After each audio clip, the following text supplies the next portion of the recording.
ओम श्री गणेशाय नमः। ओम नमो भगवते वासुदेवाय। आप सभी का हमारे YouTube चैनल पर हार्दिक स्वागत है। आज 26 जनवरी से माघ मास का प्रारंभ हो चुका है। आज हम जानेंगे माघ मास के महत्व, नियम, विधि, इस माह में क्या करें क्या ना करें। साथ में जानेंगे माघ मास महात्म की कथा। तो प्रेम से बोले श्री हरि विष्णु भगवान की जय हो, शंकर भगवान गौरी माता की जय हो। माघ एक ऐसा माह है जो भारतीय संवत्सर का 11वां चंद्रमास व 10वां सौर मास कहलाता है। दरअसल मघा नक्षत्र युक्त पूर्णिमा होने के कारण ये महीना माघ का महीना कहलाता है। वैसे तो इस माह का हर दिन पर्व के समान जाता है, लेकिन कुछ खास दिनों का खास महत्व भी इस महीने में है। ब्रह्मा, विष्णु, महेश, आदित्य, मरुदगण तथा अन्य सभी देवी देवता माघ में संगम स्नान करते हैं। मान्यता है कि प्रयाग में माघ मास में 3 बार स्नान करने का फल 10,000 अश्वमेध यज्ञ से भी ज़्यादा होता है। पूरे महीने माघ स्नान करने वाले मनुष्यों पर भगवान विष्णु प्रसन्न रहते हैं तथा उन्हें सुख, सौभाग्य, धन, संतान और मोक्ष प्रदान करते हैं। यदि सकाम भाव से माघ स्नान किया जाए तो उससे मनोवांछित फल की सिद्धि होती है और निष्काम भाव से स्नान आदि करने पर वह मोक्ष देने वाला होता है, ऐसा शास्त्रों में कहा गया है। मान्यता है कि इन दिनों में प्रयागराज में अनेक तीर्थों का समागम होता है, इसलिए जो प्रयाग या अन्य पवित्र नदियों में भी भक्ति भाव से स्नान करते हैं वह अनेकों पाप और कष्टों से मुक्त होकर स्वर्ग लोक में स्थान पाते हैं। श्री रामचरितमानस के बालखंड में लिखा है, माघ मकर गति रवि जब होई, तीरथ पति आव सब कोई। धर्मराज युधिष्ठिर ने महाभारत युद्ध के दौरान मारे गए अपने रिश्तेदारों को सद्गति दिलाने हेतु मार्कंडेय ऋषि के सुझाव पर कल्पवास किया था। गौतम ऋषि द्वारा शापित इंद्रदेव को भी माघ स्नान के कारण श्राप से मुक्ति मिली थी। माघ मास में जो पवित्र नदियों में स्नान करता है उसे एक विशेष ऊर्जा प्राप्त होती है, जिससे उसका शरीर निरोगी और आध्यात्मिक शक्ति से संपन्न हो जाता है। महाभारत के अनुशासन पर अध्याय 106 के अनुसार जो माघ मास में नियम पूर्वक एक समय भोजन करता है वह धनवान कुल में जन्म लेकर अपने कुटुंब जनों में महत्व को प्राप्त होता है। पद्म पुराण के उत्तर पर्व में कहा गया है, जैसे ग्रहों में सूर्य और नक्षत्रों में चंद्रमा श्रेष्ठ है, उसी प्रकार महीनों में माघ मास श्रेष्ठ है। माघ में मूली का त्याग करना चाहिए। देवता और पितर को भी मूली अर्पण ना करें। माघ में तिलों का दान जरूर करना चाहिए। विशेषतः तिलों से भरकर तांबे का पात्र दान देना चाहिए।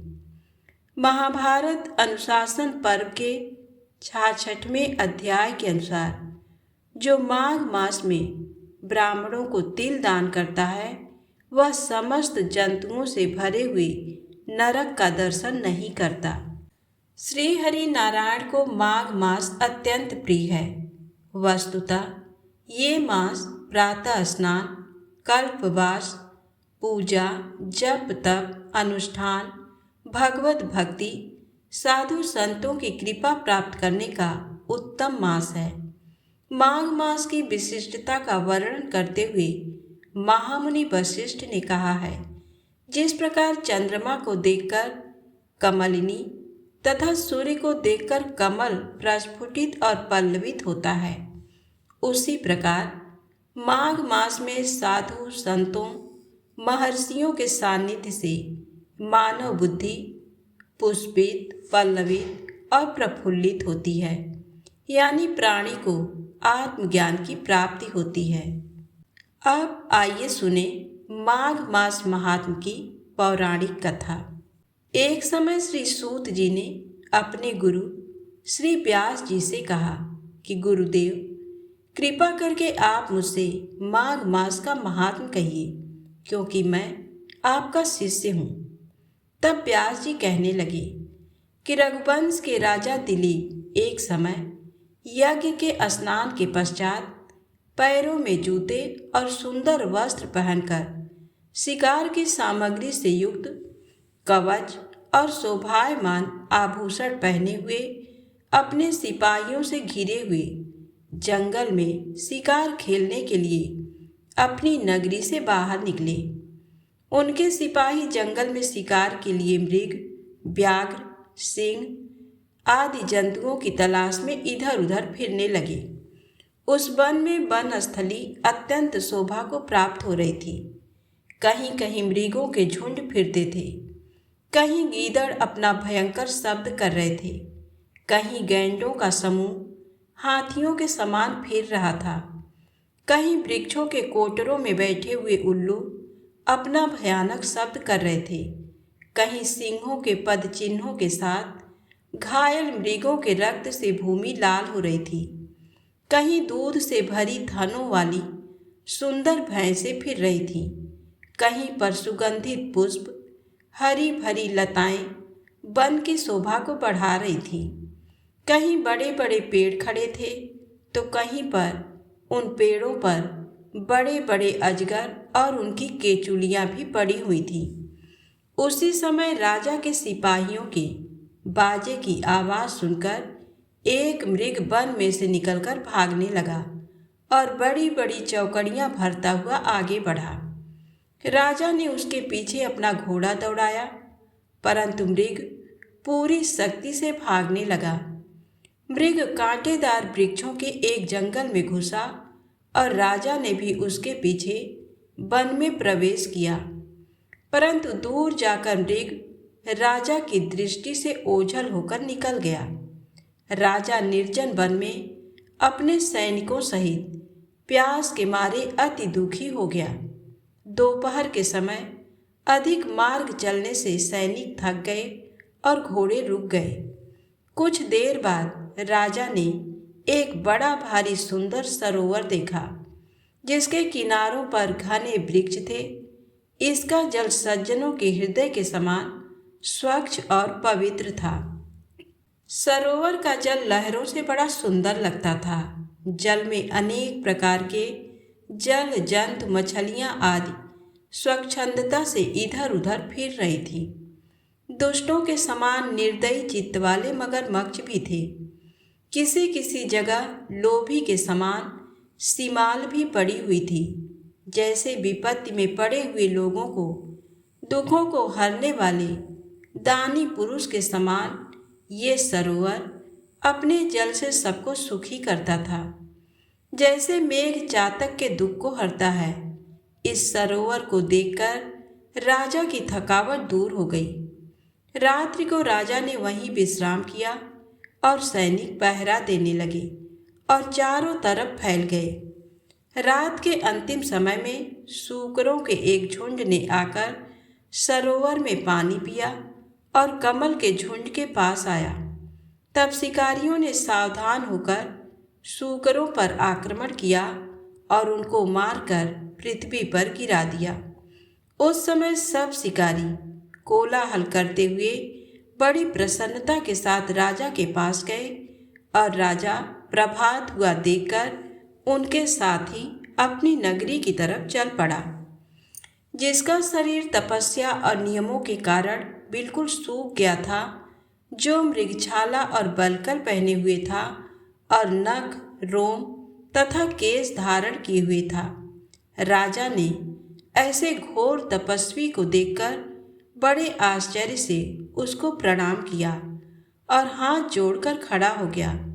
तपस्वी ने राजा से कहा कि हे राजन, इस पूरे शुभ माघ में इस सरोवर को छोड़कर तुम यहाँ से क्यों जाने की इच्छा करते हो?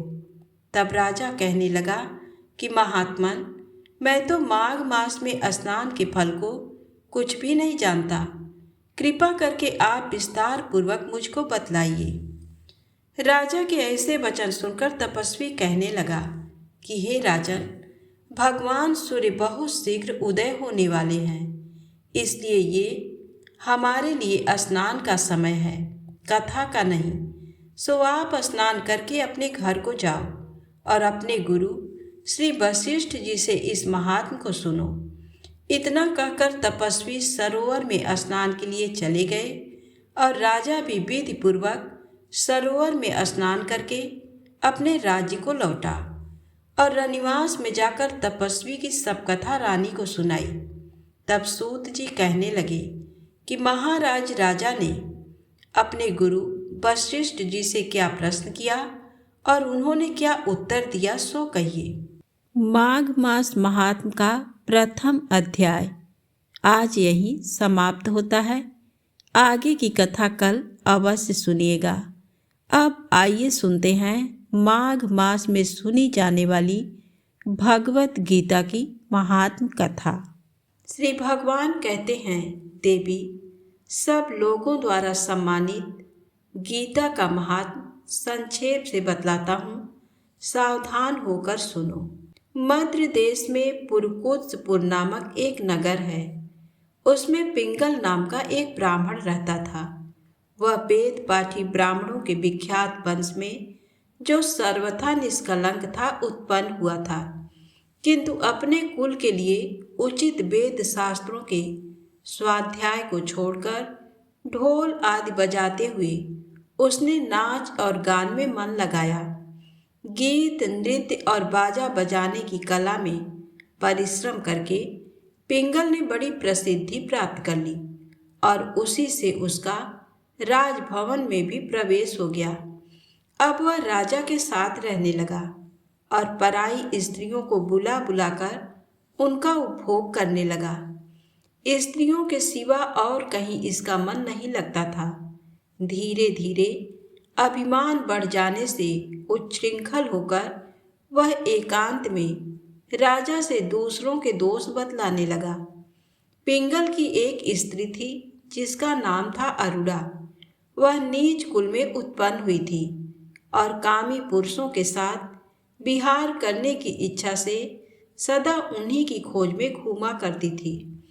उसने पति को अपने मार्ग का कंटक समझकर एक दिन आधी रात में घर के भीतर ही उसका सिर काटकर मार डाला और उसकी लाश को जमीन में गाड़ दिया। इस प्रकार प्राणों से वियुक्त होने पर वह यमलोक में पहुंचा और भीषण नरकों का उपभोग करके निर्जन वन में गिद्ध हुआ। अरुणा भी भगंदर रोग से अपने सुंदर शरीर को त्याग कर घोर नरक भोगने के पश्चात उसी वन में सुखी हुई। एक दिन वह दाना चुगने की इच्छा से इधर उधर फुदक रही थी। इतने में ही उस गिद्ध ने पूर्व जन्म के वर का स्मरण करके उसे अपने तीखे नखों से फाड़ डाला। सुखी घायल होकर पानी से भरी हुई मनुष्य की खोपड़ी में गिरी।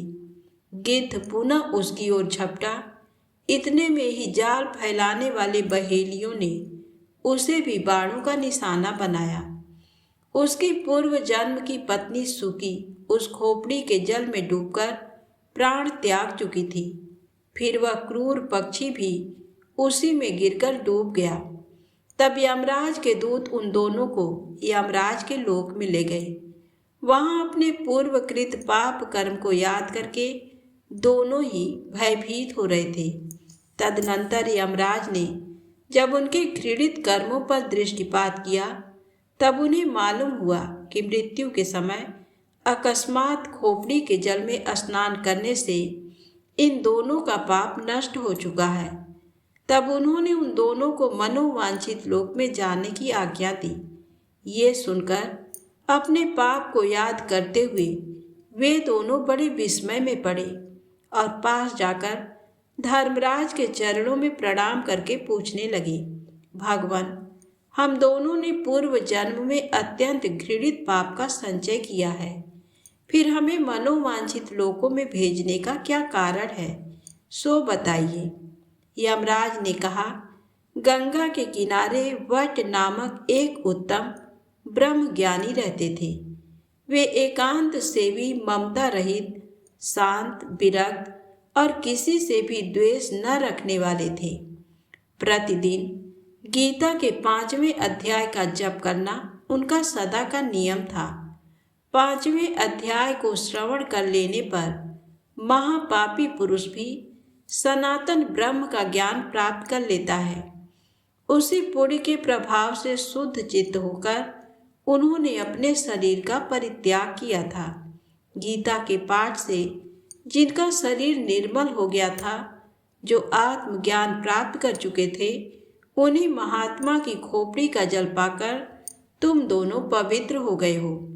अतः अब तुम दोनों मनोवांछित लोकों को जाओ, क्योंकि गीता के अध्याय के महात्म से तुम दोनों शुद्ध हो गए हो। श्री भगवान कहते हैं, सबके प्रति समान भाव रखने वाले धर्मराज के द्वारा इस प्रकार समझाए जाने पर ये दोनों बहुत प्रसन्न हुए और विमान पर बैठकर बैकुंठ धाम को चले गए। तो प्रेम से बोले, श्री हरि विष्णु भगवान की जय हो।